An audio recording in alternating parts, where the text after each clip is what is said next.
పాప పరిహారార్థ బలి అంటే నేను పాపం చేశానని తెలుసుకుని ఈ పాపం చేయటం వల్ల నేను ఇలా అయిపోయాను ప్రభు అని పశ్చాత్తాపంతో, అంటే దావీదు చేశాడుగా, దావీదు నేను పాపం చేశాను అని, ఈ పాపం చేసేసాను ప్రభు, తెలిసే చేశాను నేను పాపం అని చెప్పి ఇచ్చే అపరాధ పాప పరిహారార్థ బలి. నాలుగవది శాంతి బలి. ఈ శాంతి బలి అంటే కృతజ్ఞతతో కానీ దేవుడి సహవాసం మెరుగుపడాలి కానీ ఇచ్చే బలి. ఇది ఎలీషాలు చాలాసార్లు ఈ బలి ఇచ్చి ఉన్నారు. ఇవన్నీ మనకి బైబిల్లో పొందుపరచబడి మనం తెలుసుకున్న బలులే. తర్వాత ఈ యూదులు పెరగడంతో పాటు రోమన్స్ వీళ్ళందరూ కూడా అలాగే పెరుగుతూ ఉన్న సమయంలో తండ్రి అయిన దేవుడు యేసుక్రీస్తు వారిని కిందకి తన కుమారుడిగా పంపించి ఈ లోక పాపాన్ని మోసుకుని వెళ్ళిపోతున్న గొర్రెపిల్ల అని చెప్పి ఆయన్ని పంపించిన తర్వాత అప్పటికే ఈ యొక్క యూదులు కానీ రోమన్స్ కానీ అక్కడ ఉన్న కొన్ని రాజ్యాధికార నేతలు కానీ పొలిటికల్ సిస్టంలో ఉన్న వాళ్ళు కానీ కొన్ని శిక్షలు అమలు చేద్దామని డిసైడ్ అయ్యారు. అంటే దొంగలు విషయంలో కానీ, దోపిడీదారుల విషయంలో కానీ, క్రమము తప్పి తిరుగుతున్న మనుషుల విషయంలో కానీ కొన్ని శిక్షలు వేద్దామని చూశారు. దాన్నే మనం అందరూ క్రూసిఫిక్సేషన్ అంటారు, అంటే సిలువ వేసే విధానాలు అంటారు. ఈ సిలువ వేసే విధానాలు 4 రకాలు ఉంటాయి. 4 రకాలు మీకు అర్థం కావాలని ఇవి చెప్తున్నాను. ఈ 4 రకాల్లో మొట్టమొదటి రకం ఎలాంటిదంటే క్రూసిస్, అంటే సింప్లెక్స్, అంటే నిటారుగా సిలువ వేయడం. నిటారు అంటే ఒక దర్వాజా అంటారు. దర్వాజా అంటే ఒక గుంజ, మనం ఆడుకునేది గుంజ, ఒక కొమ్మ కానీ ఒక గుంజ కానీ పాతి ఆ గుంజకి చేతులు కింద కాళ్ళు కట్టి అతను నుంచేసి చంపేయడం. దొంగలకు కానీ, దోపిడీదారులకు కానీ, అక్రమ సంబంధాలు పెట్టుకున్న వాళ్ళకి కానీ చేసేవారు. ఇప్పటికి కూడా ఇస్రాయేల్ దేశం కానీ మిగిలిన క్రైస్తవ దేశాలు ఏవైతే టాంజానియా కానీ లేకపోతే కెన్యా, ఈ ప్రాంతాలన్నీ కూడా ఇప్పటికి ఇలాంటి శిక్షలు వేస్తున్నారు. ఈ శిక్ష కూడా 6 రోజులే. ఏ శిక్ష అయినా 6 రోజులే ఉంటుంది. ఈ 6 రోజుల్లో ఎముకలు ఒకటి మిగులుతాయి. చర్మంలో ఏ యొక్క మాంసం ముద్ద కానీ మిగలదు. ఎలా మిగలదు అనుకుంటే ఎండిపోద్దని మీరు అనుకుంటారు. కాదు, గద్దలు, కాకులు, అక్కడ ఉన్న నక్కలు కానీ మిగిలిన జంతువులన్నీ వాటిని ఏం చేస్తూ ఉంటాయి? పీక్కుపోతూ ఉంటాయి. ఏం చేస్తాయి? పీక్కుపోతూ ఉంటాయి. కనుగుడ్లు ఒక్కొక్క బ్రతుకుండగానే. ఇది మొదటిది. రెండోది, దీన్ని సింగిల్ పోల్ క్రూసిఫిక్సేషన్ అంటారు, సింగిల్ పోల్. రెండవది కమిస్సా అంటే టీ ఆకారం. యేసుక్రీస్తు వారిని సిలువేశారు కదా, టీ ఆకారం. ఇవన్నీ కూడా మేకులు కొట్టే కాదు, మామూలుగా తాళ్లతో కట్టేవే. రాళ్లతో కొట్టి తాళ్లతో కట్టేసి హింసించేవే. కానీ కమిస్సా అంటే మనకి ఈ కమిస్సా అనేది టీ ఆకారంలో ఉన్న శిక్ష. అంటే టీ షేప్లో 2 కర్రలు పాతి, బలమైన కర్రలు పాతి ఆ కర్రలకు తాళ్ళు కట్టి శిక్ష వేస్తారు. ఇది టీ కమిస్సా అంటారు. తర్వాత మూడవది ఇమిస్సా, అంటే క్రాస్ థీమో, అంటే లాటిన్లో యాక్చువల్గా యేసుక్రీస్తు వారికి వేసిన శిక్ష ఎలాంటిది అంటే ప్లస్ ఆకారంలో కొద్ది పొడవు ఉండి వేసే శిక్ష. అంటే బలమైన దర్వాజాలు కట్టి వేస్తారు. ఇది యేసుక్రీస్తు వారికి వేసిన సిలువు. 4వది ఎక్స్ ఆకారంలో వేస్తారు. ఎవరు? ఆయన శిష్యుడికి వేశారు. అది తిరగేసేసినా ఎలా వేసినా ఎక్స్ ఆకారం. ఇవన్నీ కూడా తాళ్లతో కట్టివేయబడినవే. ఇవన్నీ మనకు తెలుసుకోవాల్సినవి, మనం గుర్తుంచుకోవాల్సినవి. నేను మీకు చెప్తున్నాను ఈరోజు యేసుక్రీస్తు వారికి వేసిన శిక్ష ఎలాంటిదంటే అసలు మేకులు కానీ ఏమీ కొట్టకూడదు. వాళ్ళ శిక్షలో భాగం ఏంటంటే మనిషిని వేరే పనిముట్టుతో తాకి తీసేయాలి తప్ప దాంట్లో ఉంచకూడదు. వాళ్ళు రాసుకున్న ఆ యొక్క అప్పుడు శిక్షలు ఏ విధంగా వేయాలనేది రాసుకున్న దాంట్లో ఉంటాయి. వాళ్ళు ఇప్పుడు కూడా అవి అవలంబిస్తూ ఉంటారు. అందుకే యేసుక్రీస్తు వారి చేసిన పాపం ఏంటంటే, యేసుక్రీస్తు వారు చేసిన పాపము ఏంటి వాళ్ళ దృష్టిలో అంటే, యూదులు రాజుగా చెప్పుకుంటూ ఉన్నాడు. ఏంటట?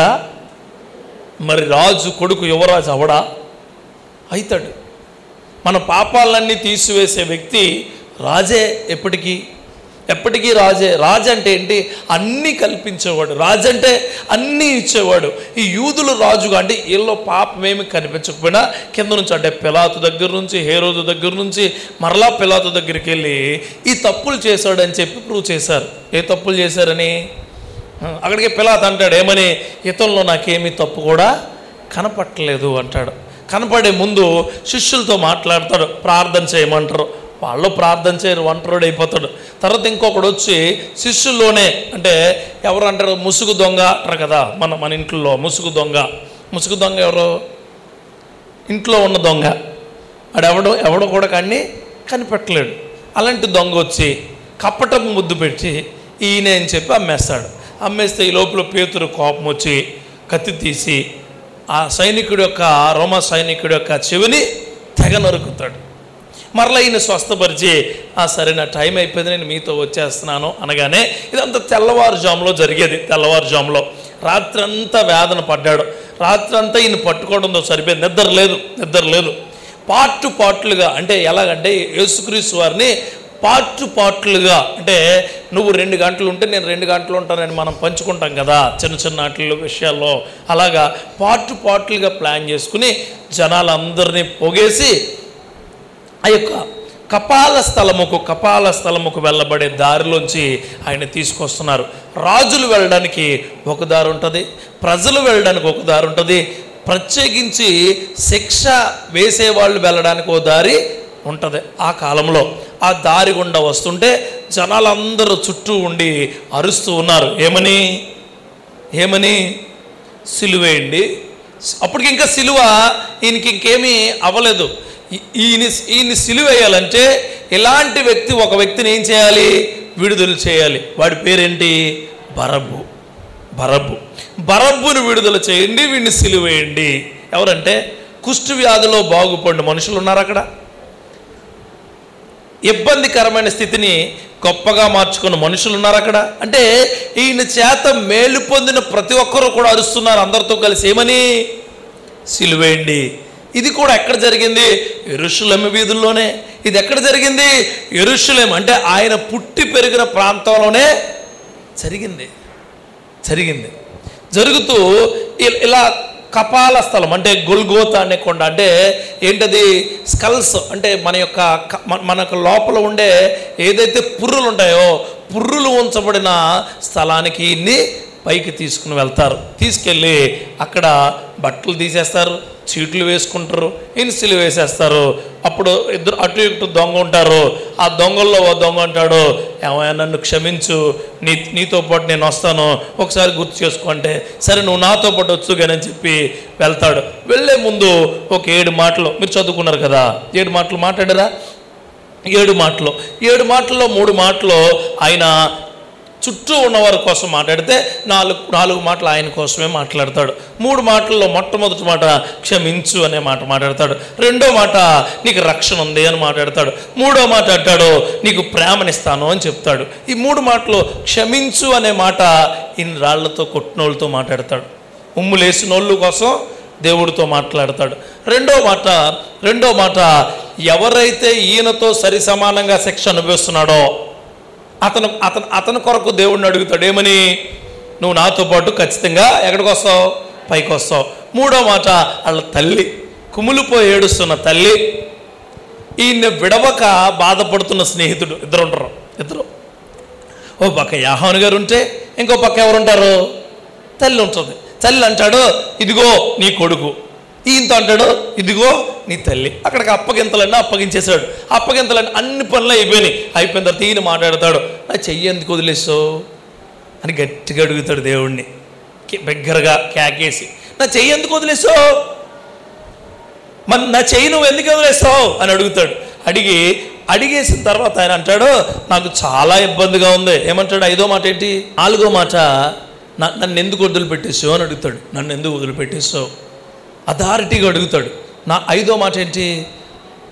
5వ మాట ఏంటి? నాకు దాహం వేస్తుంది అంటాడు. నాకు దాహం, ఏ దాహం? పాపం అనే దాహం నాకు ఇంకా తీరలేదు, నాకు దాహం వేస్తుంది. 6వ మాట అంటాడు, నా పని అయిపోయింది అంటాడు. ఏమంటాడు? నా పని అయిపోయింది, ఇట్స్ ఫినిష్డ్, అయిపోయింది. 7వ మాట అంటాడు, నా చెయ్యి నీకు నేను సమర్పించేస్తున్నాను. యేసుక్రీస్తు వారు క్షమాపణాన్ని మొదలుపెట్టి సమర్పిస్తున్నాను అని ఇచ్చేసాడు. సో ఈ మొత్తం ఈ సినారీ అంతా చూసాం కదా, కట్ కాపీ లాగా.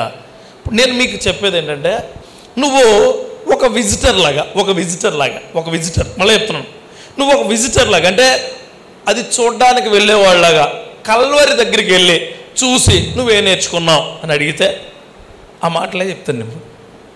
అంటే చాలాసార్లు అనుభవించమని చెప్తాం, దాంట్లో ఉండమని చెప్తాం. ఈరోజు నేను అది చెప్పట్లా. ఏమనంటే, దూరం నుంచి చూసి నువ్వు ఏం అబ్జర్వేషన్స్ చేసావు, ఏం అబ్జర్వ్ చేసావు. తాజ్మహల్ దగ్గరికి వెళ్దాం, మనం టీవీలోనో ఫోటోలోనో చూసి ఏం అబ్జర్వ్ చేస్తావు? అంత బాగుంది, తెల్లగా ఉంది, వెనకాల యమునా నది ప్రవహిస్తుంది, చుట్టూ ఎంత అందంగా ఉందని చూస్తావా? బీచ్ దగ్గరికి వెళ్తాం, ఏం అబ్జర్వ్ చేస్తాం? గాలి బాగుంది, సీషోర్ బాగుంది, లేకపోతే ఇసుక బాగుంది, ఇవన్నీ చూస్తాం కదా.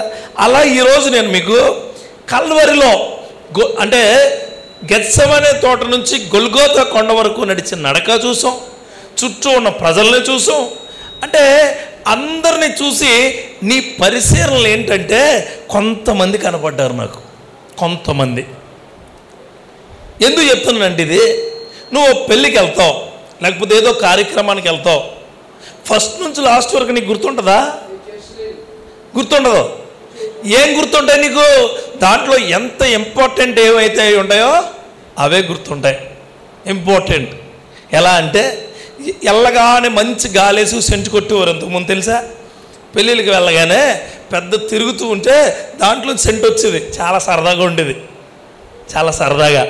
అక్కడ అలా నుంచుంటే చల్లగా ఉండేది, స్మెల్ వచ్చేది అనమాట. అది గుర్తుంటుంది. పెళ్ళి కొడుకు పెళ్ళి కూతురు గుర్తుంటారు, వాళ్ళ అమ్మ నాన్న కూడా గుర్తుంటారు, అక్కడ బాగా అందంగా డ్రెస్ వేసుకున్న వాళ్ళు కూడా గుర్తుంటారు, పెళ్ళిలో గొడవ పెట్టేవాళ్ళు గుర్తుంటారు, పెళ్ళిలో బాగా కష్టపడి పనిచేసిన వాళ్ళు గుర్తుంటారు కదా. ఈరోజు నేను ఈ కల్వరి వద్ద పరిశీలనలో ఎవరెవరు గుర్తుపెట్టుకోవాలో చెప్తున్నాను. ఒకవేళ నువ్వు అనుకుంటే ఎలాగా, ఆ పరిశీలనలో నేనేనేమో అలాగా అని అనుకుంటే, నీ జీవితం ఈ గుడ్ ఫ్రైడే రోజుని, ఈ శుభ శుక్రవారం రోజుని ఈస్టర్ కొరకే ఎదురు చూస్తుంది. దేవుడికి స్తోత్రం కలుగునుగాక. ఒకవేళ అనుకోలేదనుకో నీకు చాలా శుభ శుక్రవారాలు కావాలా. అంటే నీలో మళ్ళా ఈస్టర్ అంటే ఏంటి? మళ్ళా దేవుడు చనిపోయి 3వ రోజు తిరిగి లేచాడు. తిరిగి లేస్తేనే విజయానికి అర్థం. హల్లెలూయా.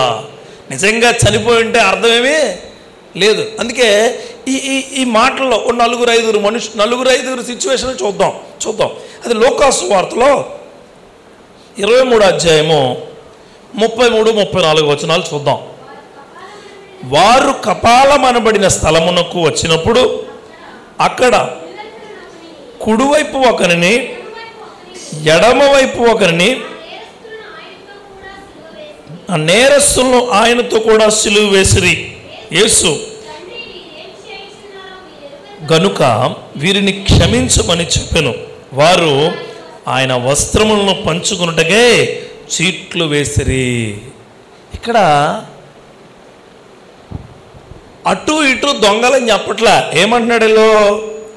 కుడివైపు ఒకడికి, ఎడం వైపు ఇద్దరిని కూడా సిలివేశారు. అప్పటికే వేశారు. వేస్తూ చుట్టూ ఉన్న జనాంగానికి ఎంత అజ్ఞానమో చూడండి. దేవుడు జ్ఞానాన్నిచ్చి నడవండ్రా బాబు అంటే, దేవుడు తెలివినిచ్చి నడవండ్రా బాబు అంటే, అజ్ఞానంతో కొట్టుమిట్లాడుతున్న వ్యక్తుల కొరకు దీన్ని అంటున్నాడు దేవుణ్ణి. ఏమని? క్షమించండి. ఎవరిని అంటున్నాడు ఈయన? జ్ఞానము లేని వ్యక్తులను. ఇప్పుడు జ్ఞానం ఉన్నవాడే కదా ఏం చేయాలో తెలిసినోడు. జ్ఞానం ఉన్నవాడు ఏం చేయాలో నువ్వు చెప్పాలా? జ్ఞానం ఉన్నవాడికి నువ్వేం చేయాలో చెప్పాలా? అవసరంలా. అజ్ఞానం ఉన్నవాడికే చెప్పాలి నువ్వేం చేయాలో. వాళ్ళ కొరకు అడుగుతున్నాడు. ఏమని? మొట్టమొదటి మాట నేను మీకు ఏం చెప్తున్నానంటే, ప్రజలు అజ్ఞానం కొరకు యేసయ్య తండ్రిని అడుగుతున్నాడు. ఏమనంటే వీరిని క్షమించండి. నేను అది గమనించాను. ఏంటంటే అద్వితీయమైన దేవుడు, అనేక అద్భుతాలు చేసిన దేవుడు, సృష్టికర్తగా వెలుగొందిన దేవుడు, కన్యమరియ గర్భాన వచ్చిన దేవుడు ఈరోజు అత్యంత దారుణమైన హింస పడుతూ ఉన్నాడు. ఎవరి చేత? ఎవరి కొరకైతే వచ్చారో, ఎవరి కొరకైతే ఈ లోకానికి వచ్చి ఆయన ఈ 33.5 సంవత్సరాల్లో 3.5 సంవత్సరాలు తను గొప్పగా ప్రాధేయపడి నడిపించాడో వారి అజ్ఞానాన్ని బట్టి దేవుణ్ణి అడుగుతున్నాడు. ఏమని? తండ్రి క్షమించండి. మీరు పాములు చూసారా? పాము గుడ్లు ఎప్పుడైనా? పాము గుడ్లు పెట్టి మళ్ళీ ఆ గుడ్డులు ఏం చేస్తుంది? అదే చేస్తున్నారు జనాలు. అదే సృష్టిలో సృష్టించిన ప్రతి దాని మీద దేవుడు మనకి అద్భుతమైన శక్తిని ఇచ్చాడు. మళ్ళా అదే మనుషులు ఎవరిని మిరింగేస్తున్నారు? యేసయ్యని మిరింగేస్తున్నారు. అయినా సరే ఆయన ఏమన్నాడో తెలుసా? వీళ్ళని కొట్టేయండి, వీళ్ళని చంపేయండి, వీళ్ళని కింద పడేయండి, వీళ్ళని శపించండి అని అన్నాడా? లేదు. ఏమని అడుగుతున్నాడో? వారి అజ్ఞానాన్ని బట్టి క్షమించండి. వీళ్ళకి ఏం చేస్తున్నారో ప్రభు వాళ్ళకే తెలియట్లే, బుర్ర పనిచేయట్లే, వీళ్ళ జ్ఞానము సరిగా లేదు, వీళ్ళ ఆలోచనలు ఏమీ కూడా సరిగా లేవు, అందుకని వీరిని క్షమించు. ఇప్పుడు ఈ మాట నీకు ఎలా కనెక్ట్ చేస్తానంటే చదవమని చెప్పి నేను కాలేజీలోనో స్కూల్లోనో జాయిన్ చేశాను. అర్థమైందా? చదవకుండా తెక్కేసాలు వేసావనుకో, నువ్వు ప్రిన్సిపల్ గారు పిలుస్తారు మీ నాన్నగారిని, పిలిచి మీ వాడికి బుర్ర ఏం పని చేయట్లేదు, స్కూల్లో సరిగా చదవట్లేదు, కాలేజీలో సరిగా చదవట్లేదు, వాడికి బుర్ర పని చేయట్లేదు అంటే నువ్వేమంటావు తెలుసా? తల్లిగా తండ్రిగా, అయ్యయ్యా ఒకసారి ప్లీజ్ ఈ ఒక్కసారికి వారిని వదిలేండి, క్షమించి వదిలేండి, ఈ ఒక్కసారికే, ఇంకెప్పుడో తప్పు నువ్వేస్తున్నట్టు భరోసా నేనేనయ్యాడు తండ్రిని, నేనే అతని వైపు ఉన్నవాడిని. టీచర్స్ వచ్చి అంటారు అప్పుడు, బాబోయ్ మీ అబ్బాయి చాలా దారుణం అండి, లేకపోతే మీ అమ్మాయి చాలా దారుణం అండి, మాట ఉందండి అంటే అప్పుడు అంటున్నావు నువ్వు, నీకేం తెలీదు, నాకు తెలుసు, నేను చెబితే వింటారు, నేను చెప్పాల్సిన విధంగా నా బిడ్డకు చెబితే వింటుంది అనే భరోసా నువ్వేదైతే ఇస్తున్నావో, యేసుక్రీస్తు వారు సిలువలో 3.5-4 అంగుళాలు మేకులు దిగి బాధ అనుభవిస్తున్న యేసయ్య ఎవరితో అంటున్నాడో? తండ్రితో. ఏమని? వీరేం చేస్తున్నారు వీడికి తెలియట్లేదు. అందుకే మత్తయి సువార్త 22వ అధ్యాయంలో 27వ అధ్యాయం 22వ వచనం ఒకసారి తీయండి.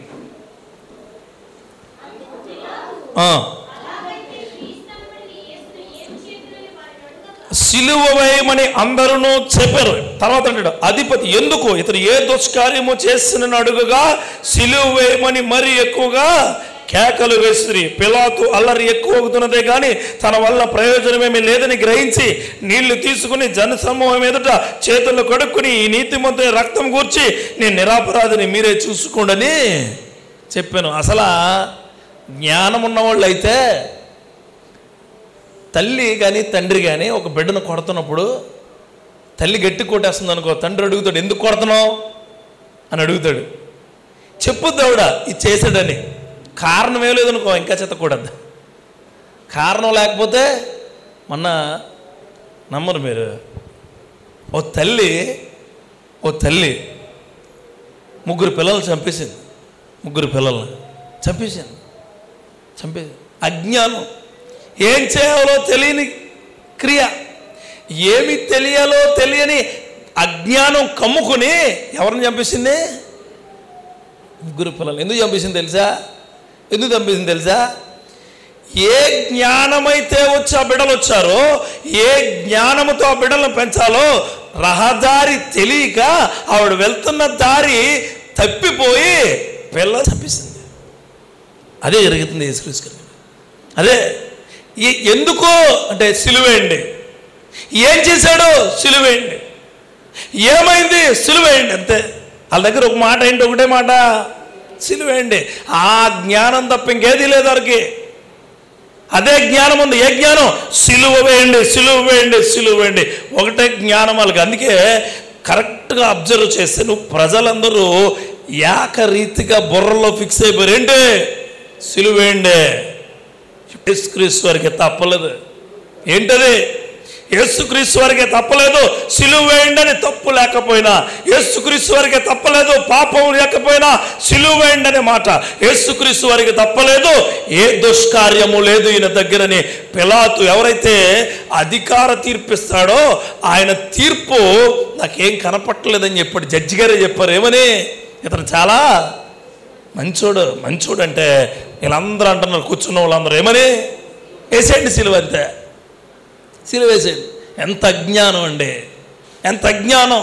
ఈరోజు క్రైస్తవులు చాలా జ్ఞానవంతులై ఉండాలా, క్రైస్తవులు చాలా తెలివిగా వ్యవహరించాలా, క్రైస్తవులు అవతల వాడి చెప్పేది ఏంటో ఎలాంటిదో గ్రహించుకునే శక్తిలో, గ్రహించుకునే క్రియల్లో ఉండాలా. భర్తగా నువ్వు, భార్యగా నువ్వు. ఎందుకు చెప్తున్నానంటే ఈ మాటలు ఎవరో చెప్పిన మాటలకు కుటుంబాన్ని తగలడేసుకుంటున్నారు. ముగ్గురు బిడ్డలు ఎందుకు చంపేసింది తెలుసా? ఎక్కడికో పనికి వాళ్ళని గెట్ టుగెదర్కి వెళ్ళిందంట. అక్కడ ఎవడో నచ్చాడట, ఆడట నీతో వచ్చేస్తానన్నాడట, పిల్లలు లేకపోతే బాగుంటుంది అన్నాడట,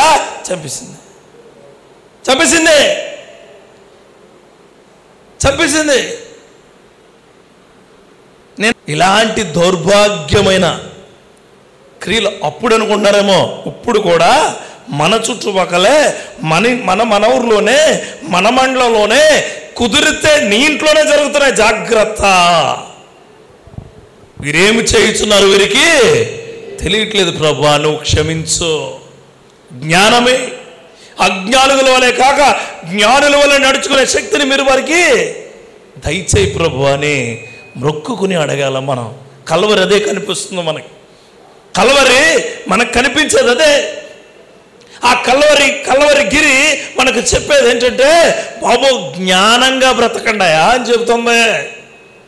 జ్ఞానంగా బ్రతకండి. యేసుక్రీస్తు వారి రక్తము మన కొరకు ఎందుకు కార్చారంటే నీకు జ్ఞానం ఇవ్వడానికి. చూడండి, యెషయా గ్రంథం 53వ అధ్యాయము 12వ వచనంలో మాట ఉంటుంది. చదవండి, తొందరగా తీయాలి. 53వ అధ్యాయము. గొప్ప వారితోని పాలిస్తాడు, గనులతో కొల్ల చూపిస్తాడు. ఏలానగా మరణం నొందినట్లు అతడు తన ప్రాణమును దారబోసును. అతిక్రమములు చేయువారిలో ఎంచబడిన వాడైను, అనేక పాపములను భరించుచు. ఎంత దారుణం అండి. మంచి చేశాడు, మంచి ఇచ్చాడు, మంచి క్రియలను ఇచ్చాడు, మంచి ఆలోచనలు ఇచ్చాడు. వాళ్ళందరూ తిరిగి ఏమేశారు? ఈయన మీద భారం వేస్తారు, అంతే. మంచే. యేసుక్రీస్తు వారు ఒక చోట కూడా ఎక్కడ చెడు అనే విధానాన్ని స్వార్థంలో చెప్పలేదు, అంటే లేదు. హల్లెలూయా. మనకు బైబిలే కదా ప్రామాణికం, బయట ఏమైనా ఉంటుందా? చాలామంది అంటారు యేసుక్రీస్తు వారికి పనికి మాలలో బయట అది కాదు. మనకు ప్రామాణికం ఏంటి? బైబిల్. ఇండియాకి రాజ్యాంగం ఎలాగో, రాజ్యాంగం ఇండియాకి ఎంత శక్తివంతంగా ఉంటుందో, కోర్టులకు కానీ, లేకపోతే ఐపీసీ సెక్షన్స్కి కానీ, లేకపోతే ఎఫ్ఐఆర్కి కానీ, లేకపోతే మన పరిపాలన విభాగానికి కానీ మన రాజ్యాంగం, అంబేద్కర్ గారు ఇచ్చిన రాజ్యాంగం ఎంత గొప్పగా పనిచేస్తుందో, అమెరికన్ కాన్స్టిట్యూషన్ లా అమెరికాకి ఎంతలా పనిచేస్తుందో, ఐక్యరాజ్య సమితికి ద హ్యుమానిటీస్ లా ఎలా పనిచేస్తుందో, ఈ లోకానికి పనిచేసే పుస్తకము బైబిల్ మాత్రమే. బైబిలే ప్రామాణికం, బైబిలే. అందుకే చెప్తున్నాను, బయట విషయాలు ఎవరైనా మనకి చెబుతున్నప్పుడు, బయట విషయాలు ఎవరైనా నీ చెవిలో వేస్తున్నప్పుడు జ్ఞానుల వలె వ్యవహరించండి. హల్లెలూయా.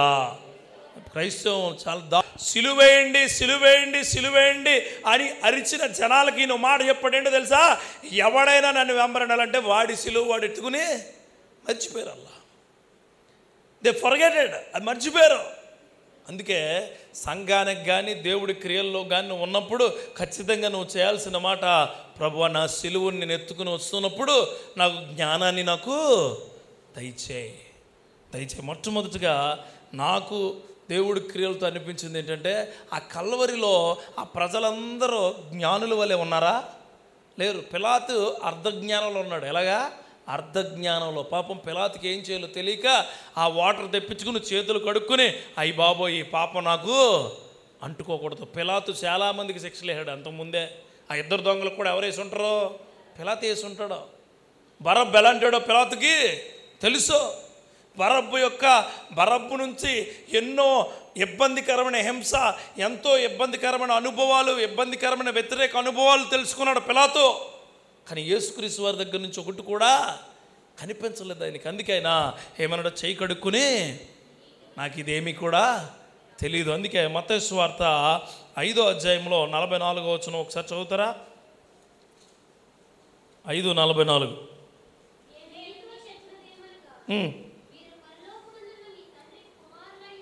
మీ శత్రువులను ప్రేమించుడి. అది చాలమ్మా, చాలు. ఎంత సాఫిస్టికేటెడ్ మ్యాటర్ అంటే ఆయన చెప్పిన మాటలు ఏవైతే ఉన్నాయో అవి సిలువలో ప్రూవ్ చేశాడు. హల్లెలూయా! ఎంత గొప్పోడండి ఆయన, ఎంత గొప్పోడు. నాకు అనిపించింది, ప్రభువా ఆ సమయంలో వినోదనే నేను ఉంటే నాకే కానీ దేవుడు వరమిస్తే వీళ్ళందరినీ చంపేమంది. నేను ఏమంటాను? నేనేమి గొప్ప అంత నీతిమంతుడు నేను కాదు. నేను అలా అంటా, మీరు అంటారా? మీరు అంత గొప్పోళ్ళేటి? యేసుక్రీస్తు వారిలాగా నిన్ను సిలువేసేయమంటే నువ్వేం చేస్తావు తెలుసా? వెంటనే పోలీస్ స్టేషన్కి వెళ్ళిపోతావు, దగ్గర చంపేస్తున్నారా నేను. లేకపోతే మీ చుట్టూ ఉన్న చుట్టాలందరినీ పిలిచి నన్ను చంపేస్తాడంటాడు, బ్రతకనేవాడంట. కానీ ఈయన మీకు తెలుసా, చుట్టూ ఉన్న శిష్యులు పారిపోయారు తెలుసా? పారిపోయారు, వెళ్ళిపోలేదు, పారిపోయారు. ఎక్కడికి పారిపోయారు? తెలియని ప్రాంతానికి పారిపోయి మళ్ళీ వాళ్ళు అంటారు, నేను చూడలేదు బాబాయ్, నాకేమీ అయినా తెలీదు, నాకు తెలియదు ఆయన ఎవరో కూడా నాకు గుర్తులేదు అంటారు. అందుకే ఆ సమయంలో నేను సేవకుడైనా సరే ఆ సమయంలో ఒకవేళ నాకే కనుక అలాంటిది వస్తే నేను మాత్రం భరించలేను. యేసయ్య కాబట్టి భరించాడు. హల్లెలూయా! యేసయ్య కాబట్టి శత్రువులను ప్రేమించమన్నాడు. యేసుక్రీస్తు కాబట్టి ఆయన చెప్పిన మాటను గొప్పగా పాటించమని చెప్పి ఉన్నాడు. హల్లెలూయా! అందుకే నీ జీవితంలో నీకు ఇబ్బందికరమైన క్షణం వచ్చినప్పుడు ఆ మాట గుర్తు చేసుకోండి. అయ్యా, ఆ కల్వరి సిలువలో మీరు వీళ్ళని క్షమించమని ఎవరిని ప్రాధేయపడుతున్నారు?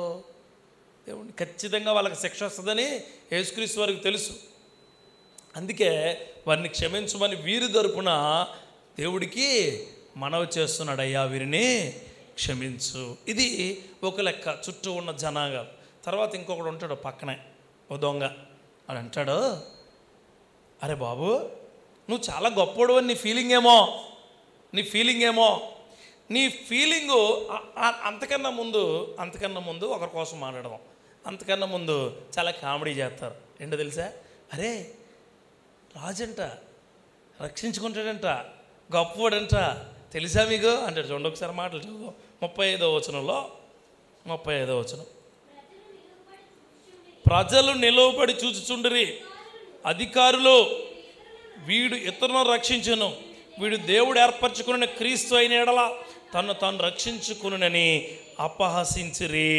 చాలండి, ఎంత దారుణం. మొట్టమొదటిదేమో రాళ్ళు ఇచ్చుకుని ఇబ్బంది పెట్టేవాళ్ళు. రెండోది ఏంటంటే జనాలు దేవుడి యొక్క అంటే యేసుక్రీస్తు యొక్క అసమర్థతను చూపిస్తున్నారు, ఎత్తు చూపుతున్నారు. చాలామంది సేవకులకి ఒంట్లో బాగపోయినా లేకపోతే ఇబ్బంది అయినా సరే చాలామంది విశ్వాసులు, మీరు కాదనుకోండి, ఒకవేళ మీరు కూడా ఉంటే నేనేం చేయలేను. మరి ఆయనకు జ్వరం వచ్చేసిందా? ఎవరికి జ్వరం? ఆయనకు జ్వరం వచ్చేసిందా?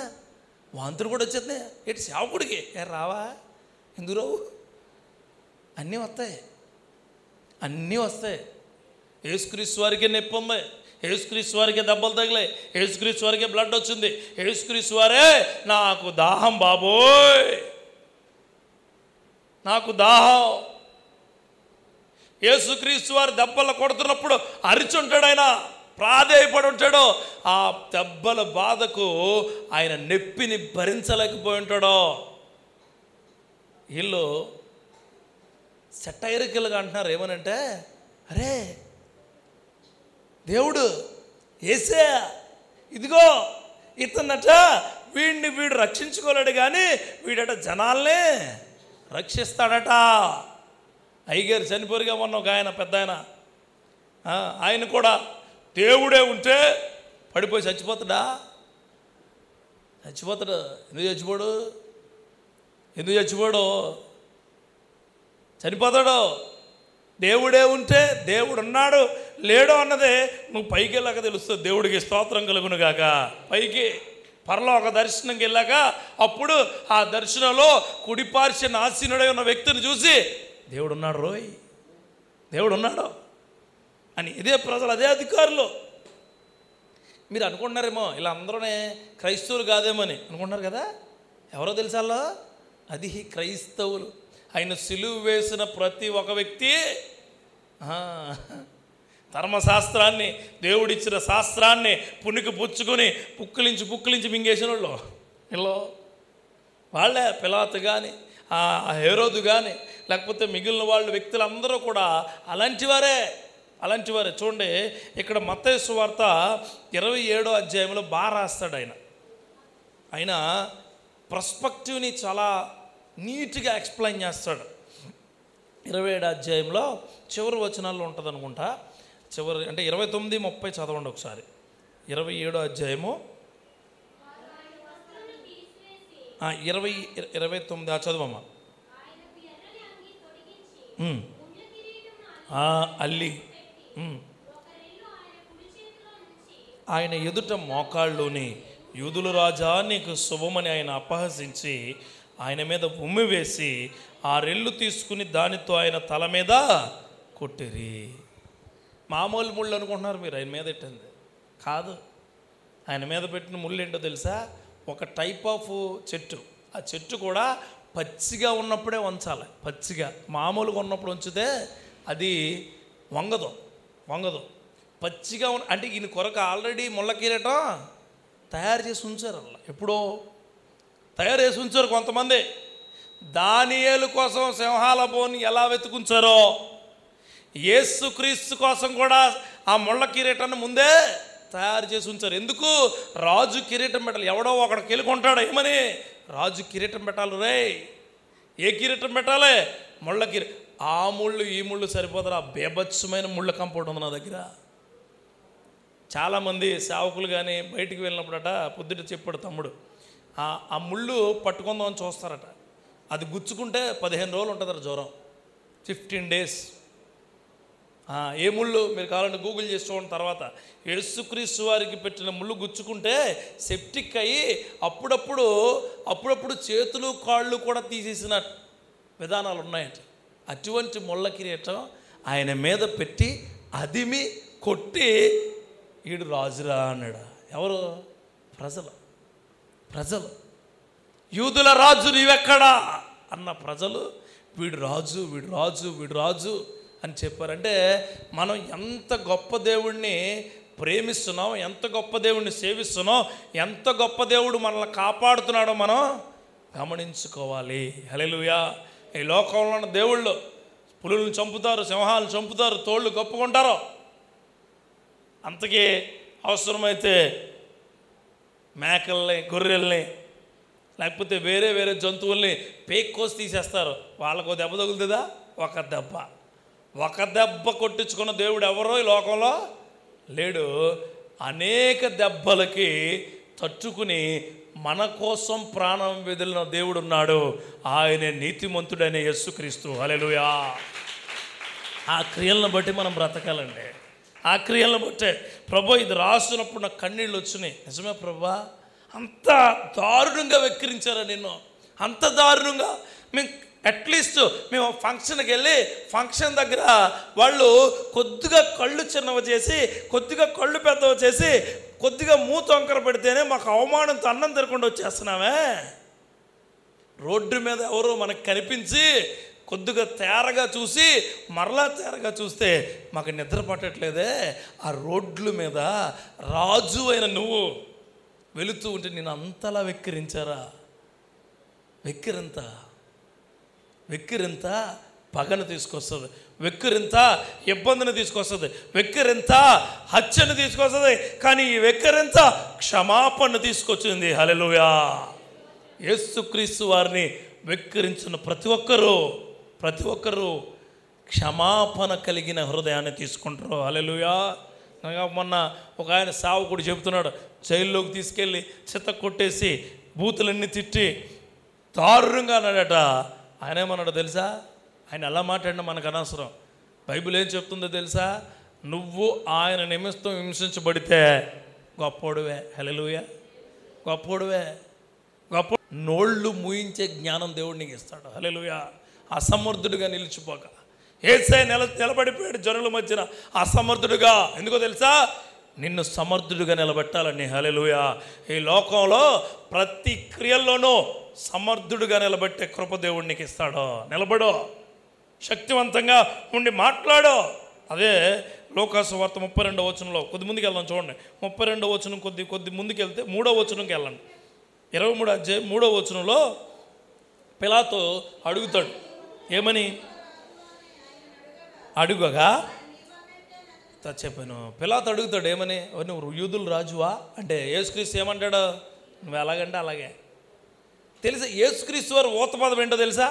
ఊతపదం తెలుసా? ఫస్ట్ నుంచి చదివిన సువార్తలో ఎక్కువగా చదివిన వాళ్ళకి అర్థమైంది. ఏంటో తెలుసా? నా కళ్ళు బాగు చేస్తావు, నువ్వు అనుకుంటే జరుగుద్ది. నాకు స్వస్థత జరుగుద్ది, నువ్వు అనుకున్నట్టే కావద్ది. నీ విశ్వాసం ప్రకారం అవుద్ది. ఇదిగో నా కుమారుడు చచ్చిపోలేదు, నిద్రిస్తూ ఉంది, లేస్తే చూడు. ఊతపదం ఎలా ఉంటుందంటే అయింది నువ్వేమనుకుంటా జరుగుద్ది. హల్లెలూయా అంటాడు అంతే. అందుకే అంటాడు ఆయన ఏమని? అడిగేది ప్రతిదీ మీకు ఇస్తాను. మీరు అడిగేది నేను ప్రతిదీ ఇస్తాను. నువ్వు అడిగేది పర్ఫెక్ట్గా అడుగు. హల్లెలూయా. అందుకే నువ్వేదనుకుంటే అది జరుగుద్ది. పిలాతు దగ్గర కూడా ఆయన మాటనే ఏమీ మరల్చలేదు. చాలా నీట్గా మాట్లాడాడు, చాలా నీట్గా, చాలా గొప్పగా మాట్లాడు. నువ్వు అనుకున్నట్టే. హల్లెలూయా. దేవుడి క్రియల్లో నువ్వు కూడా అలా ఉండాలి. ప్రభువా, నా జీవితం బాగోవాలి, నా కుటుంబం బాగోవాలి, నా పరిస్థితులు బాగోవాలి, నేను కూడా బాగోవాలా అంటే అప్పుడు నువ్వు అనుకున్నట్టే అంటాడు. నువ్వు అన్నీ అడుగుతావు, లాస్ట్లో దుల్లేస్తావు. ఏంటది? నేను కూడా బాగుండాలి. నువ్వు బాగుండాలంటే ఏంటో తెలుసా? నీతిమంతుడిగా బతకాల. నువ్వు బాగుండాలంటే యథార్థంతో బతకాలి. నువ్వు బాగుండాలంటే శక్తివంతంగా బ్రతకాలి. నువ్వు బాగుంటావంటే దేవుడు వాక్యానుసారంగా బ్రతకాలి. అది అన్నీ అడుగుతావు. నా బిడ్డలు బాగోవాలా, నా తల్లిదండ్రులు బాగోవాలా, నా కుటుంబం బాగోవాలా, నా పరిస్థితులు అవి కాదు. నేను బాగుండాలి ప్రభువా. హల్లెలూయా. నేను బాగుండాలా. ఎలా బాగుండాలా? నీతిమంతుడిగా ఉండాలి. ఎలా ఉండాలా? యథార్థం ఉంది. ఎలా ఉండాలా? నీ వాక్య ప్రకారం నడుచుకుని నేను బ్రతకాలి. అప్పుడే అందరి మధ్యలోనే సమర్థత అంటే ఏమొచ్చినా ఎదుర్కొని నిలబడి చెప్పే శక్తి. హల్లెలూయా. క్రైస్తవంలో లోపించిందండి. అది లోపించింది. యేసుక్రీస్తు వారు అసమర్థంగా ఎందుకు ఉండిపోయారంటే సమర్థత కలిగిన దేవుడు పైన ఉన్నాడని. హల్లెలూయా. ఈరోజు మనం అందరం సమర్థతలో నిలబడి ఉండాలి. సమర్థంగా. నీకేదో అయిపోద్దంటే నమ్మమాక. ఆయన సమర్థత చాలా గొప్పది. ఇంకో వచనం తీసి ముందుకెళ్దాం. మార్కు సువార్త 15వ అధ్యాయం 32వ వచనంలో 32వ వచనం చదవమ్మా. సిలువ మీద నుండి ఒకరితో ఒకరు చెప్పుకునిరి, ఆయనతో కూడా సిలువ వేయబడిన వారిని ఆయనను. చూసారా ఎంత దారుణం అండి అసలు, ఎంత దారుణం. అక్కడేమో యోధారాజు అన్నారు, మళ్ళీ ఏమన్నారు ఇక్కడ? ఇశ్రాయేల్ రాజు అట. మరలా అక్కడ యోధారాజు అన్నాడు పిలాతు, అక్కడ యోధారాజు అన్నారు అధికారులు. ఇక్కడేమన్నారు పక్కన ఉన్న దొంగలు? రే ఆయన దిగొస్తాడు రా, దిగొచ్చి రే మనల్ని కూడా ఆయన రక్షిస్తాడు రా. జనాలు అసమర్థత అంటే యేసుక్రీస్తు వారి ఏం చేయలేరు అనే అసమర్థతలో మునిగిపోయారు. ఈ రెండు చుట్టూ జరిగే క్రియలు అయితే గొప్ప క్రియలు 2 చెప్పి ముగిస్తాను. గొప్ప క్రియలు ఒక 2 ఉన్నాయి, ఆ 2 చెప్పి ముగిస్తాను. యాక్చువల్గా నేను బయట నుంచి చూసినట్లో జనాలు ఏమనుకుంటున్నారో మనం తెలుసుకున్నాం. ఆ జనాల్లో నువ్వు ఉన్నావా? ఆ జనాల్లో నువ్వు ఉన్నావా? నేను అడిగే ప్రశ్న. గుడ్ ఫ్రైడే అంటే ఏదో చెప్పుకొని వెళ్ళిపోవడం కాదు. చెప్పబడింది నేను ఉన్నానా లేదని తెలుసుకుని వెళ్ళేది. హల్లెలూయా. అది ఈస్టర్ అంటే నా కొరకు నిద్ర లేచిన దేవుడు పాపములో నిద్రపోకుండా చేస్తాడని చెప్పేది. దేవుడికి స్తోత్రం కలుగునుగాక. ఈ రెండు చాలా తేడాలు ఉంటాయి. ఈస్టర్ జవాబు గుడ్ ఫ్రైడే ప్రశ్న గుర్తుపెట్టుకోండి. గుడ్ ఫ్రైడే ప్రశ్న, ఆయన లేస్తాడా లేవడా, ఆయన వస్తాడా రాడా, ఆయన రక్షించుకుంటాడా లేదా, ఆయన కాపాడబడతాడా లేదా అన్నది గుడ్ ఫ్రైడే అయితే ఖచ్చితంగా వస్తాను, ఖచ్చితంగా వచ్చాను, ఖచ్చితంగా నడిపిస్తాను, ఖచ్చితంగా నేను కాపాడుతానని చెప్పేది ఎస్. అందుకే మిమ్మల్ని అడుగుతున్నాను, మొట్టమొదటి ప్రశ్న ఏంటంటే, అజ్ఞానంతో ఉన్న జనులుగా ఈరోజు నువ్వు ఉన్నావా? మనసులో అనుకోండి, ప్రభువా ఆ అజ్ఞానంలో నేను ఉన్నానయా, నేను ఉన్నాను, నా జ్ఞానం ప్రసాదించమని ఓ 2 మాటలు అనుకుంటే నేను ప్రసాదిస్తాడు ఆయన. ఆ జ్ఞానం ప్రసాదించా అంటే యేసుక్రీస్తు వారిని సిలువేస్తున్నప్పుడు ఉండే జనాంగం కాదో, నీ కుటుంబంలో చెప్తాను నేను చిన్న ఎగ్జాంపుల్ చెప్పి వెళ్తాను. నీ కుటుంబంలో ఏదైనా ఇబ్బంది జరుగుతున్నప్పుడు, అత్తగారికి కానీ, మామగారికి కానీ, బావగారికి కానీ, తోడుకోడలకు కానీ, లేకపోతే మీ తెలిసిన వాళ్ళు ఎవరికైనా కానీ జరుగుతున్నప్పుడు నువ్వు పక్కనుండి జరగాలి, అలాగే జరగాలి, అవ్వాలి, అలాగే అవ్వాలి. ఎంత సంతోషంగా ఉందో నాకు ఇప్పుడు. ఈ హాస్పిటల్ కాదు, పెద్ద హాస్పిటల్కి తీసుకెళ్ళాలి, పెద్ద హాస్పిటల్ కాదు, స్పెషలైజ్డ్ హాస్పిటల్ కాదు, బాక్సులోకి తీసుకొచ్చేలా. అదే నేను చెప్పింది, అదే జ్ఞానం లేని మాటలు అంటే అవి. ఒకవేళ అలాంటి మాటలు నీకుంటే జాగ్రత్త. ఇంక యూత్ వీళ్ళు ఎలా మాట్లాడుకుంటారంటే, వీళ్ళు నాది పాస్ అయిందే, దాని 4 పోవాలా, ఈడి 5 పోవాలా, నేను ఇంజనీరింగ్కి వెళ్ళిన తర్వాత ఆడు ఇంకా ఇంటర్మీడియట్ ఎగ్జామ్సే రాయాలా. ఇది అజ్ఞానం ఎలాగైపోయిందో చూడండి. వేరే తల్లిదండ్రులు ఏమనుకుంటారంటే, మీ అమ్మాయికి ఎన్ని వచ్చాయి, అన్నీ వచ్చేసినాయా, మా అమ్మాయికి చాలా వచ్చేసినాయి, ఇదే ఇంకా తక్కువ వచ్చినాయి. ఈ ఆలోచనలన్నీ ఇప్పుడు నేను చెప్పానుగా, ఏంటి, సిలువ పట్టుకుని వెళ్ళిపోతున్న యేసుక్రీస్తు వారు పక్కనున్న ప్రజలు అనుకుంటారు కదా, నువ్వు అనుకుంటున్నావు, నువ్వు కూడా అలాంటి అజ్ఞానం నాకుంద ప్రభువా అని నువ్వు ఈరోజు ఒక తీర్మానం తీసుకుంటే ఆ సిలువే నీకు కూడా పడిపోద్ది. దేవుడికి స్తోత్రం కలుగునుగాక. ఆ క్షమాపణ నీకు కూడా వస్తుంది. అందుకే చెప్తున్నాను, చాలా జాగ్రత్తగా పరిశీలించేవాడు ఇది నాది కూడా అని పరిశీలించాలి. పరిశీలించడం అంటే ఎనాటమీ క్లాస్ అని ఉంటుంది. ఎనాటమీ ఎంబీబీఎస్ వాళ్ళకి ఉంటుంది. ఇక్కడ ఎవరైనా ఉంటే ఎంబీబీఎస్ కాకపోయినా నర్సు చదివాలి, కానీ ఎనాటమీ అంటే మనిషి యొక్క శరీర అవయవాలన్నీ చూపిస్తారు. చూపించి ఈ ముక్కు ఉందే, నీ ముక్కు ఇలాగే ఉంటుంది, పొట్టంతా ఓపెన్ చేసి, డెడ్ బాడీ పొట్టంతా ఓపెన్ చేసి, ఇదిగో ఈ పేగులు ఉన్నాయి కదా, నీకు ఉండవు, అండవు, ఇలాగే ఉంటాయి. ఈ మూత్రపిండాలు ఎక్కడ ఉంటాయి, గుండె ఎక్కడ ఉంటుంది, అన్ని తీసి చూపించి మళ్ళీ లోపల పెట్టేసి నువ్వు ఇంటికి వచ్చిన తర్వాత భోజనం చేస్తున్నప్పుడు, అయ్యి బాబు నేను తిన్నది అక్కడి నుంచి అలా వెళ్తుంది అన్నమాట. అది ఏంటి, ఆ జనాలుగా నువ్వు కూడా ఉన్నావు, ఆ జనులుగా నువ్వు కూడా ఉన్నావు అని. ఒకవేళ అలాంటి అజ్ఞానంలో నేను బ్రతుకుతున్న ప్రభువా నువ్వు అనుకుంటే నీకు జ్ఞానం ఇవ్వబోతున్నాడు దేవుడు. హల్లెలూయా. జ్ఞానం ఇవ్వబోతూ ఉన్నాడు. రెండోది అసమర్థత. క్లాసులో టీచరు పాఠం చెప్తూ ఉంటాడు. అంటే నేను చాలా కాలం టీచర్గా పనిచేశాను కాబట్టి ఒక్కొక్కసారి ఫార్ములా చెప్పేటప్పుడు a+b² = a² + 2ab అంటాం. పిల్లలందరూ నవ్వుతారు. ఎందుకు? నా అసమర్థత వాళ్ళకి ఆయుధమైపోయింది. మళ్ళా పలుకుతున్నప్పుడు ఇంకోటి ఏదో తప్పుగా పలుకుతాను. అలాగని చెప్పి నేను ఓడిపోయినట్ట, అలాగని చెప్పి నాకు ఏది రానట్ట, అలాగని చెప్పి నేను ఏది చేయలేనట్ట కాదు. యేసుక్రీస్తు వారు కూడా అంతే. దేవుడి యొక్క శక్తివంతమైన నామంలో మీకు చెబుతున్నాను, యేసుక్రీస్తు వారు అన్నిటికీ, అన్ని వేళలా, అన్ని పరిస్థితుల్లో సమర్థుడే. ఎందుకు అలా ఉన్నాడంటే, నువ్వు అసమర్థుడు అని చెప్పడానికి ఉన్నాడు ఆయన. దేవుడికి స్తోత్రం కలుగునుగాక. హల్లెలూయా. మీకు ఇంకా అర్థం కావాలంటే సచిన్ టెండూల్కర్ అని ఒక ఆయన ఉండేవాడు, క్రికెట్ ప్లేయర్. ఆయన 100 సెంచరీలు కొట్టాడు. ఎన్ని? 100. తెలుసా? 100 కొట్టాడు. ఎవరో దాటలేరు అని అనుకున్నాడు. ఇప్పుడున్న వరకు ఆయన సమర్థుడేనా? ఆయన సమర్థుడే. అది దాటి కొట్టేశారనుకో, సచిన్ టెండూల్కర్ అన్న పేరు ఏమైంది? వెనక పడిపోద్ది. అదే సచిన్ టెండూల్కర్ 58 సార్లు డకౌట్ అయ్యాడు. తెలుసా మీకు ఇది? 58 సార్లు. ది బెస్ట్ మ్యాచ్లో బ్యాట్ పట్టుకుని వచ్చాడు వెనక్కి. బ్యాట్ పట్టుకెళ్ళి 3 వరల్డ్ కప్లో ఆయన అవుట్ అయిపోవడం వల్ల పోయాయి. ఎవడికి తెల్లా? ఏం చూస్తారో 100 కొడేడు కదా, 100. నాకు చాలా ఇష్టమైన అదే చెప్తున్నాను మీకు. ఎందుకు చెప్తున్నానంటే, గెలుపును బట్టి సమర్థతను చూడకండి, ఎదుర్కొనే తత్వాన్ని బట్టి సమర్థత చూడండి. హల్లెలూయా. యేసయ్య ఎదుర్కొనే తత్వాన్ని ఇస్తాడు నీకు. దేవుడికి స్తోత్రం కలుగునుగాక.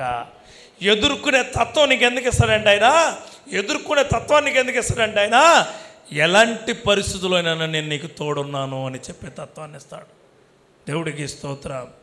మళ్ళీ చెప్తున్నాం, టైం పెట్టుకుని గట్టి కానీ ఉపవాసం చేస్తే, ఏ టైమో పొద్దుట 6 నుంచి సాయంత్రం 6 వరకు.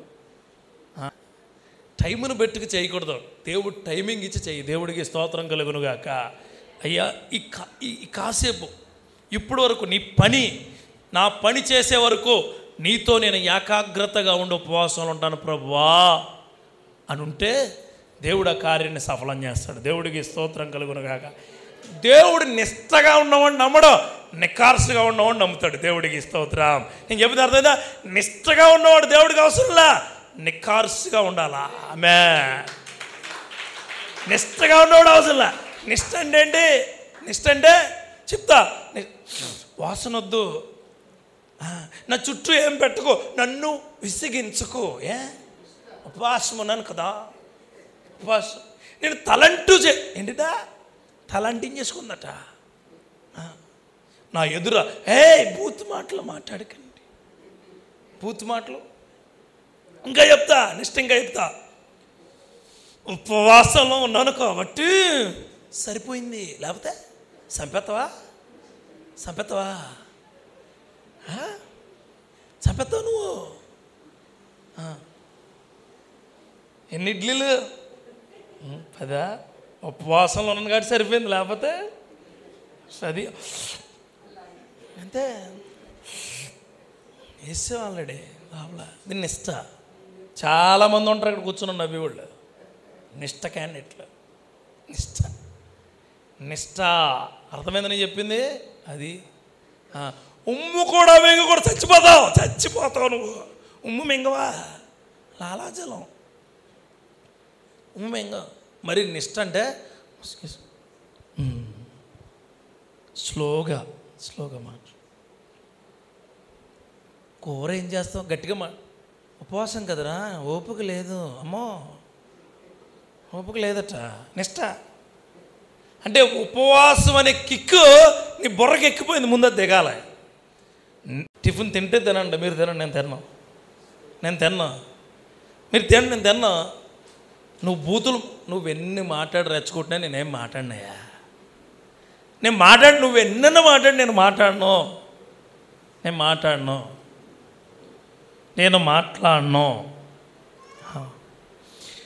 ఇదిగో వాళ్ళందరూ వచ్చి అవేవో పెట్టారు. పెట్టని ఏమైంది? అది నిఖార్సుగా ఉండడం. హల్లెలూయా. నిఖార్సు అన్న పదానికి ఏంటంటే రివొట్లా నిలబడ్డాం. దేవుడికి స్తోత్రం కలుగునుగాక. అందుకే ఉపవాసం ఎప్పుడు చాలా శక్తివంతంగా ఉండడానికి చేయండి. బయట కార్యాలను పండించడానికి ఏది చేయకండి. గులాబ్ మొక్క అందంగా ఉన్నదని వేసుకోవాలా, పువ్వులు ఎట్టుకున్నామని వేసుకుంటే పువ్వులు కాయవు. అర్థమైందా? నేను చెప్పింది మీకు బాగా అర్థమవుతుంది. ఇది పువ్వులు కాస్తే పెట్టుకుందాం అంటే పువ్వులు ఎవడొకడు కోసుకుపోతాడు. ఇది నిష్ట.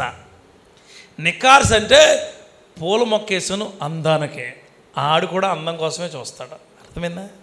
మనం చేసే ఉపవాసం అందంగా ఉండాలా. దేవుడికి స్తోత్రం కలుగును గాక. ఎవరికి? దేవుడికి, అందరికీ కాదు. హల్లెలూయా. చూడండి 39వ వచనం చదవండి.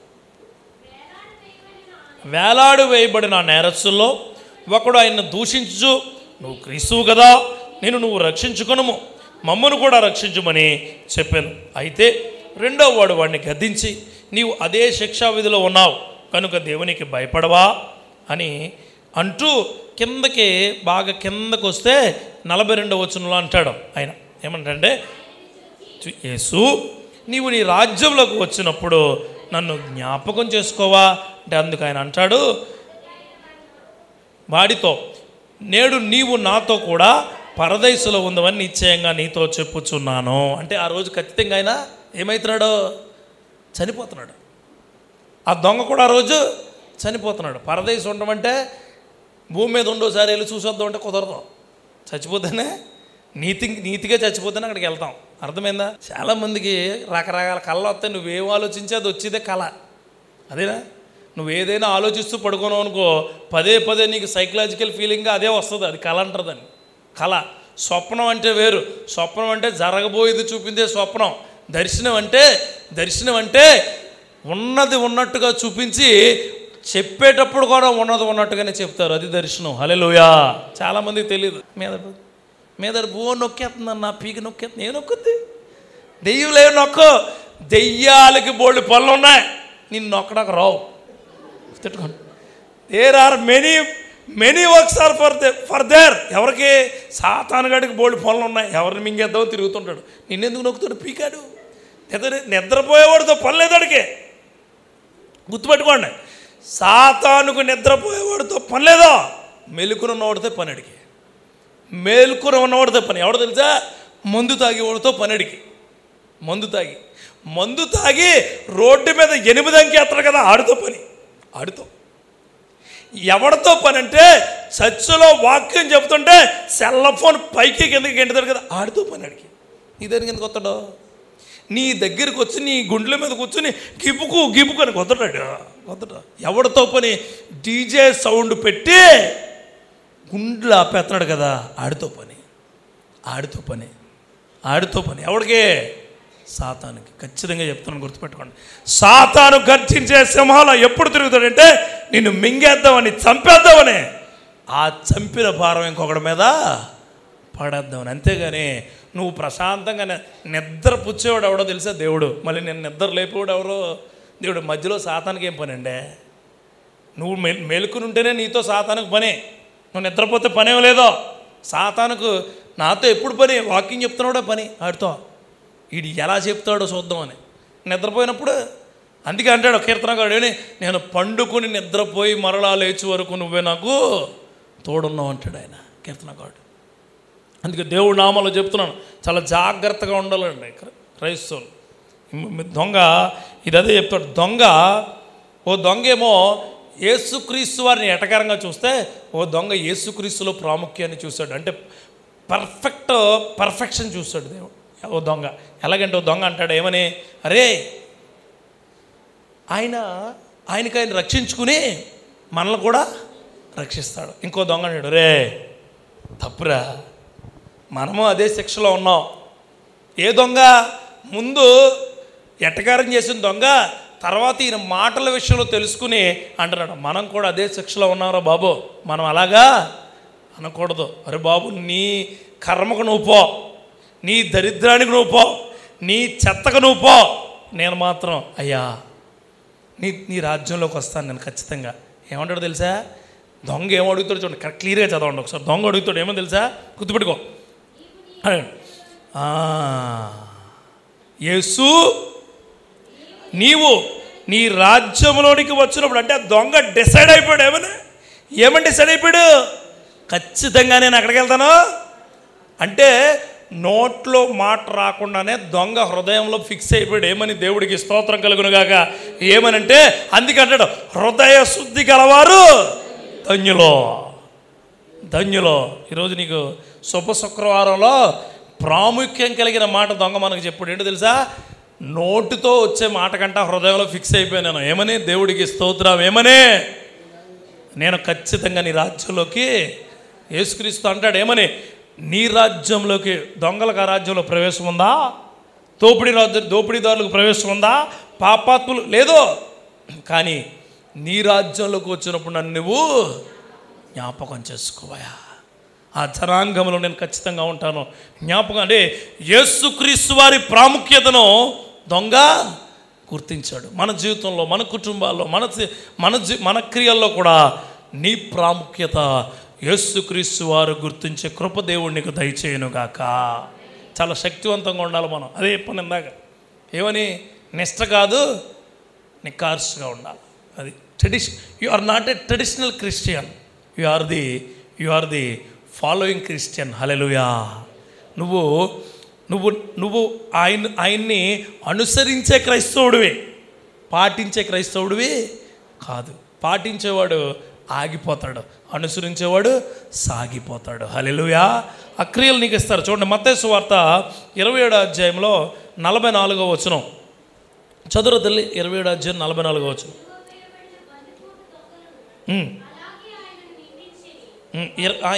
మత్తయి సువార్త 27వ అధ్యాయం 44 అమ్మా.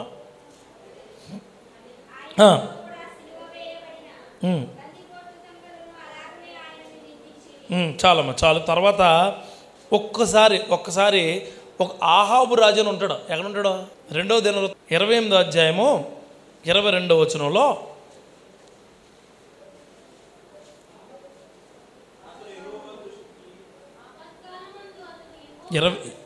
ఇరవై 28, 22 అనుకుంటా, అంతేనా?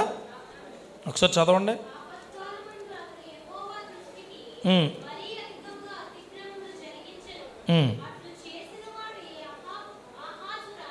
ఆహాజు చూడండి, అతనికి ఆల్రెడీ చాలు అతనికి ఆల్రెడీ ఇబ్బంది ఉంది ఆ రాజుకి. ఇంకా ఏం చేస్తున్నాడు?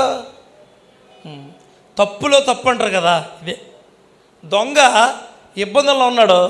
తప్పు మీద మరలా ఏం చేస్తున్నాడు? తప్పు చేస్తున్నాడు. తప్పు మీద మరలా తప్పు చేస్తున్నాడు.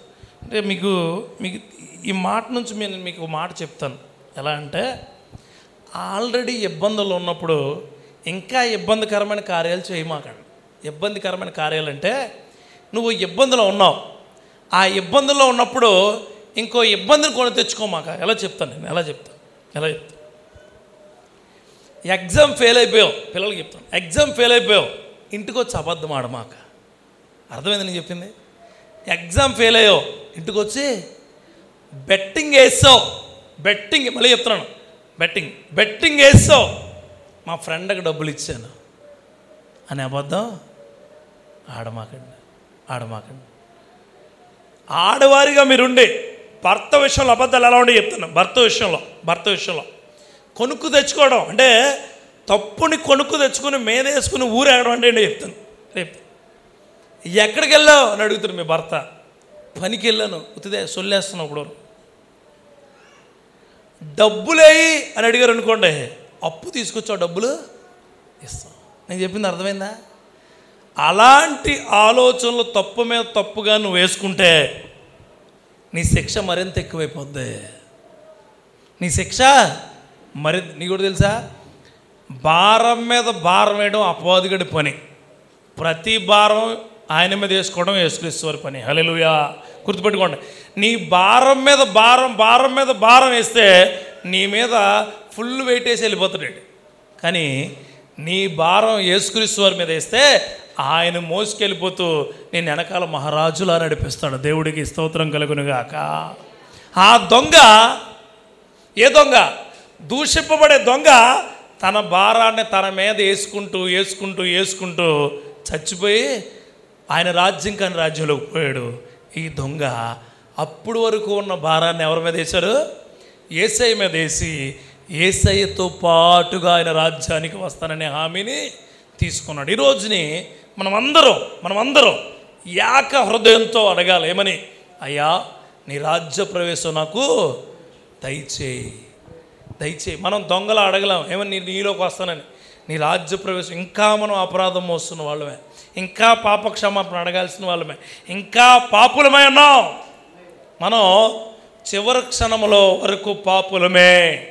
తీర్పు ఆయన తీర్చాక మనం ఆయన రాజ్యంలో ఉంటామో లేదో నిర్ణయించేవాడు న్యాయాధిపతి ఆయనే. హల్లెలూయా.